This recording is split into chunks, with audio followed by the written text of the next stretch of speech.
Greetings everybody, this is Marcus Toole and it is February 25th, 2019 and I am in my home orchard, and this is an orchard tour video to show you how things are right now. Spring has sprung in South Georgia and we're looking at one of our younger plum trees. This actually is kind of turned into a Frankensaw tree. It's a Chickasaw tree with lots of other things grafted into it, and as you can see, the Robusto part of it is blooming, as is the Guthrie part of it, and hopefully we'll get some plums on it this year.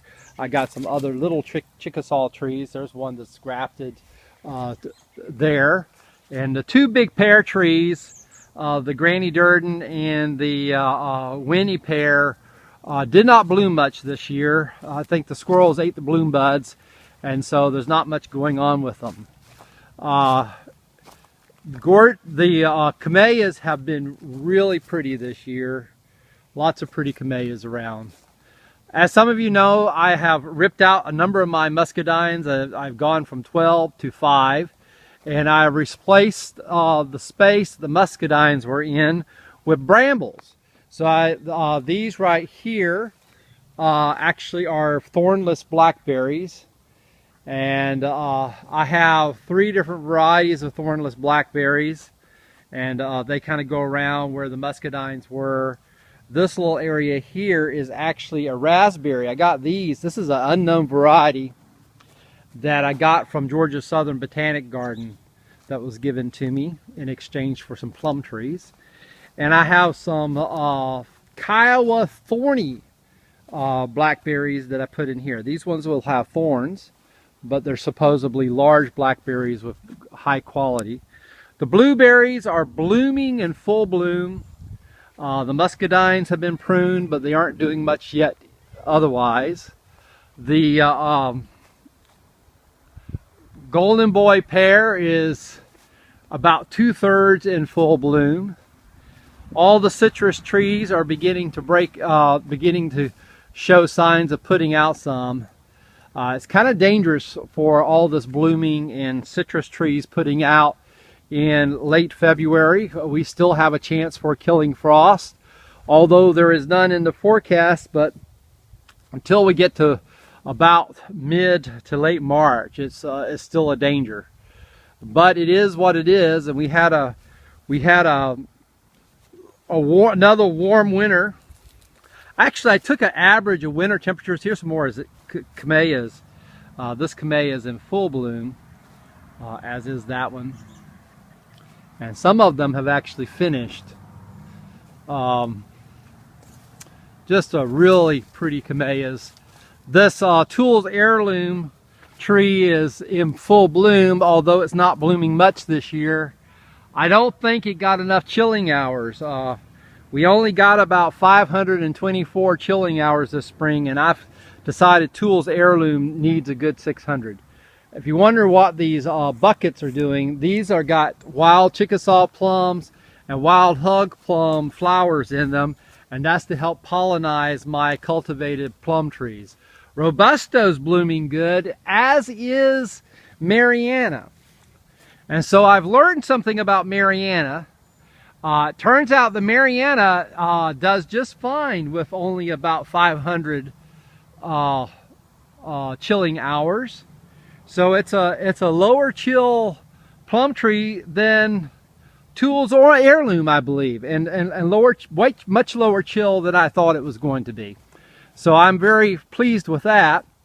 Some more hog plum flowers that I just have in here to pollinize the Mariana. And the huckleberries are either in full bloom or they've bloomed out and have little huckleberries on them. The Bartlett pear didn't do much this year. It has a little bit of fruit. I think with the Bartlett, Southern Bartlett, is that I let it produce too much fruit last year and it just is taking a break this year. But Tennessee, it was going to bloom and then decided not to because it did not get enough chilling hours. Tennessee, I mean, it blooms some and it's got some flowers on it now, but it's just blooming, it's blooming over a full month. just here and there, and that is a classic sign of a tree that did not get enough chilling hours. Tennessee really needs 600 hours. Anyone who doesn't believe in global warming just isn't paying attention. I tell you, when I was a kid, you could count on 900 to 1100 chilling hours in southeast Georgia. You could also count on it getting down to around 14 and 15 degrees Fahrenheit every winter. I have averaged together the winter lows for the last 8 years since I've moved back to Georgia, and average low temperature in the 8 years I've been back has been 20.8 degrees Fahrenheit, which means that is hardiness zone 9A. That's not, it used to be when I was a child, we were in hardiness zone 8A. And when I moved back, the USDA was counting this as hardiness zone 8B, but that was based on 20-year-old data. But I've been keeping the data for myself, for my yard, for the last 8 years, and it's the median low temperature and is not on average going below 20 degrees Fahrenheit, and that means we're in zone 9. So, which explains why I'm able to grow orange trees successfully. So anyway, we have made one complete leap of zone in my growing zone in my lifetime, which is pretty well, it allows us to grow orange trees, and it means that plum trees that have always done good aren't doing good anymore, and that's disturbing, although I kind of like being able to grow orange trees. There's a McKibben plum that's beginning to put out. The LeConte pear is in full bloom, and once again we have more huckleberries that are finishing up bloom. Even the persimmons, as late as they are beginning to break dormancy. And over here I have another Frankenstein pear.